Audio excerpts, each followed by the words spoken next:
She remembered everything. She remembered the flames and the screams of pain all around her. The smell of burnt flesh and fresh blood filled her nostrils. Somewhere in the midst of chaos, she heard an anguished voice imploring for mercy. Before she could make sense of what was happening, she heard a tremendous growl, followed by a deep voice that filled her with ice-cold terror. "Welcome to hell, Kana. Shall we begin your journey?" And then she looked up and screamed. The old man poked at her knees as they walked. "You like to keep secrets, eh? Holding on to them now will do you no good with a yokai on your tail." Kana glared at him. "It's all a dream," she had said to herself. "I fell and injured my head. After that, all I see and hear is merely a hallucination." The old man chuckled. Regardless of the long strides Kana took to rid herself of him, he managed to skip and keep up with her. The clanging sounds he made with each step was making her head throb. "Leave me alone," she screamed. "I can't do that. I've been waiting to make contact with you for a long time." "Who are you?" she demanded. "You first." He looked amused. When she didn't reply and instead hastened her steps, he sighed. "Fine. At least tell me about your encounter with Hachishaku-sama. You must have met her before, since she preys on children only. I'll leave you alone after that." Kana eyed him shrewdly. She didn't think this possible figment of her imagination was going to leave her so soon, but she was willing to try. And so she told him. She told him about her trip she had taken when she was young, and was playing in the woods when she heard the po, po sounds. She told him how she had told her grandmother about her encounter, and how she had paled and called for her parents to pick her up immediately. They couldn't arrive until the next day, and so she had to spend the night alone in a locked room with bowls of salt in every corner that turned black when she heard an eerie voice beckon her outside. She had made a promise to her grandparents that she wouldn't leave her room, and so she hadn't. Morning came, and so did her parents, who took her back home. After that, she was forbidden from going to visit her grandparents again, even to pay her last respects when they passed away. "I was told the 8-foot-tall lady only stalked children, so I know I dreamed her calling out to me." The old man shook his head. "No, I saw her. She was right behind you. You felt her touch, did you not? My prayer has temporarily guarded you against her attacks, but she will come again." He reached up to point at her scar. "She can sense this, the mark from hell.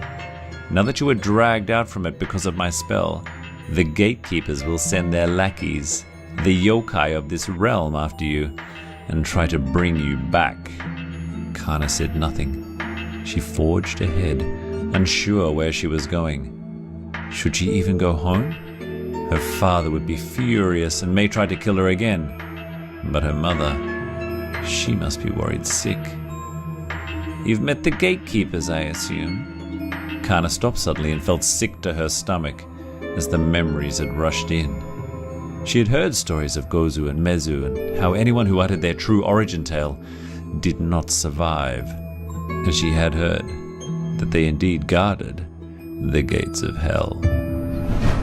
When she was young, she had imagined that a man with a cow head and a man with a horse head would simply look too absurd. Nothing prepared her for their true form when they appeared in front of her. She had never felt such pure terror before, or the resigned feeling that she must obey their strictest demands. "You're trembling. You have seen them." "You said you would leave me alone if I told you my story," Kana repeated. She couldn't bring herself to talk about the gatekeepers, or the terrifying glimpse she had taken through the gates of hell. "I cannot do that when you will need my help," the old man carried on with her as she resumed walking.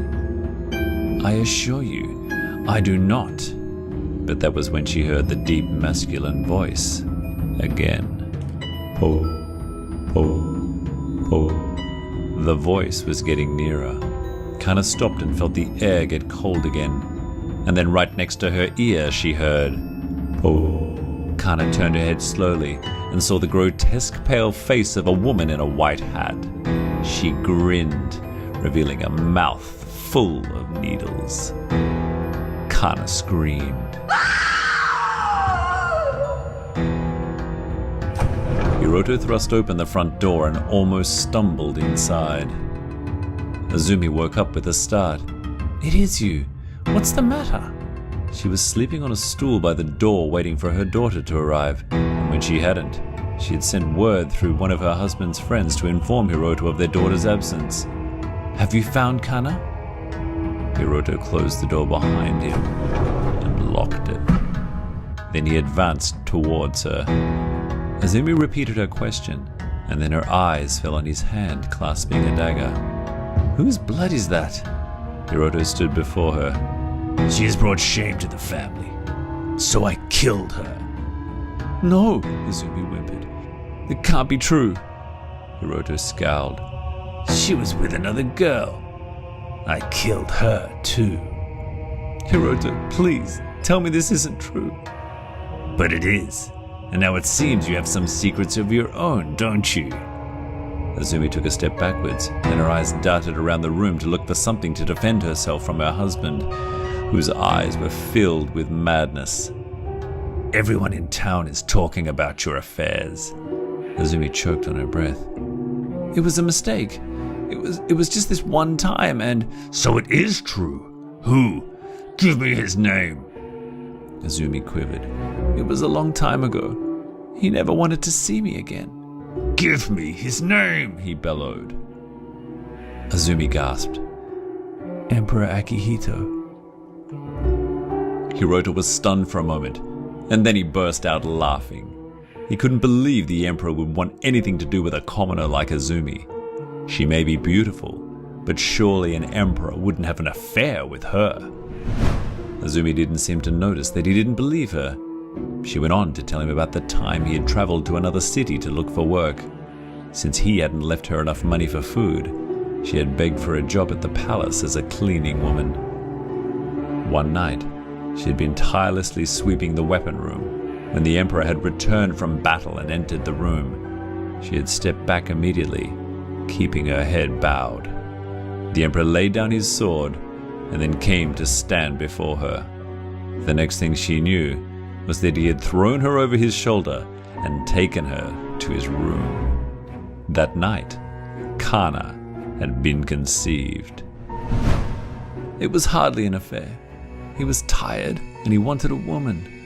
I was lonely, Azumi sniffed. He was kind to me afterwards, but when he learned I was with a child, he had me thrown out of the palace. Azumi put a hand on her mouth when she realized what she had just said. "So my suspicions were true. Kana was never my daughter." Azumi retreated to a corner as Hiroto raised his dagger. "You will join her tonight." He brought the dagger down again and again. Azumi's pleas for mercy did nothing to quell his hatred or rage. After he'd grown tired of stabbing her and satisfied with the amount of blood around her, he got up and headed towards the door. He no longer had any interest in living in this town anymore. It was time he began a new life.